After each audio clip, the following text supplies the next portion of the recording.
Hey everybody, welcome to Visual Communication Media. My name is Adam Rozeski. It's a pleasure to see each and every one of you. I hope everybody's had a great week. We're almost halfway through the course already. Wow. Getting through 3 weeks already, so great job there. Just want to let everybody know I have caught up on all the assignments that everybody's turned in if they were late or if you wanted to add more and get some more feedback in. I appreciate everybody putting in the effort for that. Secondly, I also finished all of your assignments, lectures, and I'm about halfway through your discussions. I should have the rest of your discussions done by tonight. If you have any questions, comments, concerns, let me know. But overall, the grades were much better. Discussions were definitely, I could definitely tell the people definitely took some of the feedback and really improved. Same thing with the assignments. PowerPoint assignments probably the easiest one out of them all, but I could see everybody put a lot of effort into the examples this week, so I really appreciate that. Other than that, overall, much better week for sure. I was really impressed. So, yeah, great job. Keep up the great work. Please let me know if you want an example for this week's assignment. I'll provide that for you. That shouldn't be a problem. I had a couple students reach out about that. I have no problem from there. I have a really good student example that'll help out. But other than that, let's get into it. This will help you out this week for your assignment. Let's talk about logos and how important they are and what they can focus on, because this week our assignment is really going to be focused on logos, construction of logos, the symbolism behind them, the colors and the fonts, and what areas do we need to pitch for that, so in their design. So yeah, let's get into it a little bit more. Let's talk about that and let's get started. So logos and their importance, right? So logos in general are a visual representation of the product, company, or experience. They need to be simple and easy to understand. They also need to translate size, no matter where they are, what medium they're being used. But the big thing about logos is they have to directly correlate to the experience that you're going to that company or to that service that they're providing or the product. And you have to consider font style and format must always be considered, especially cultural elements, because this could be used in different cultures and different areas. That's why when you see like Coca-Cola and McDonald's, they change a lot of different things depending on the culture, or it's very focused to where it's broad culture expanded. My apologies, my sinuses are killing me today. But you can see how they directly correlate to experience, much like how Target considers themselves the target or area of where the bullseye place where you can find anything that you want. Also, you have the Nike Greek athleticism. Oh, I'm so sorry about the sneeze. Of course. Whew.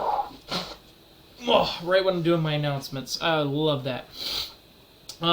Where the Greek athleticism symbol is used for Nike to focus on athleticism because they work on sports gear, right?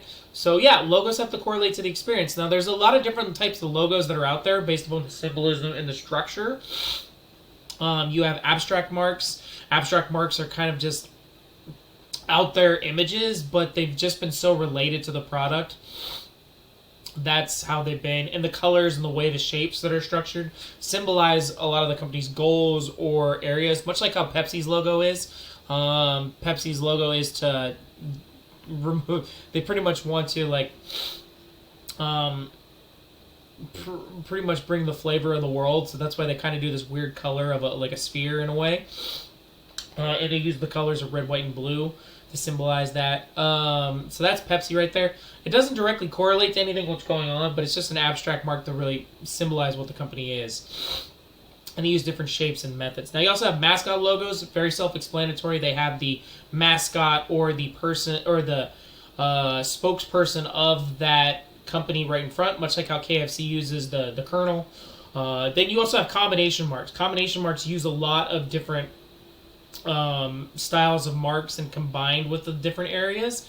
For example, Burger King uses a bunch of shapes, but they also use to make the burger, and they made the burger itself, like the meat patty, Burger King spelled out in a word mark. So speaking of which, word marks, that's another type of logo where it just says the company's name out, simplified. Usually it's meant for like smaller names, because if you have a really big name, a corporation, or like a really big company, like for example, you have some type of organization like the Federal Bureau of Investigation, like you don't want that like totally listed out. So yeah, they just use word marks are used for like smaller name companies and organizations. So the combination mark uses, this one right here specifically uses a word mark and an abstract mark. But you can combine different logos and marks to make your own for your company and your own experience.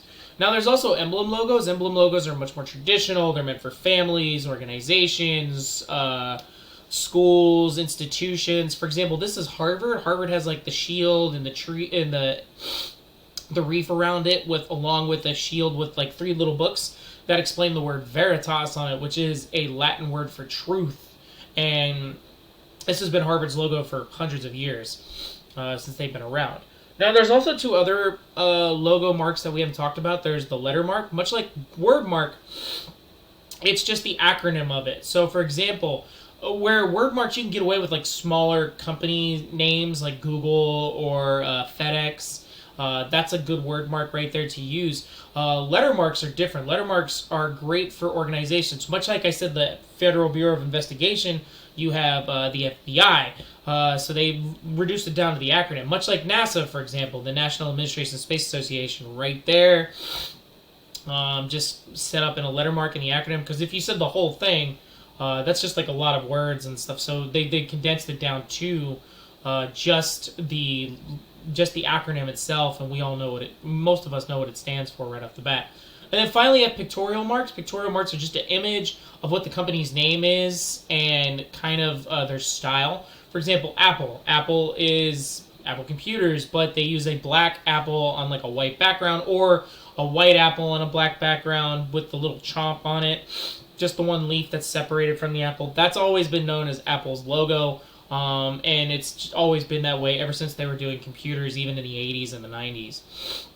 So yeah, there's different ways you can build it, and you got to be careful of like all the different colors, what the colors mean, the font types, the images, the words, the symbolism behind it. Especially with like emblem logos, there's a lot of symbolism that goes into that. Combination marks, when they take pieces of different marks from them. You also have the mascots and their importance, because obviously Kentucky Fried Chicken, they use a Kentucky man named the Colonel from there.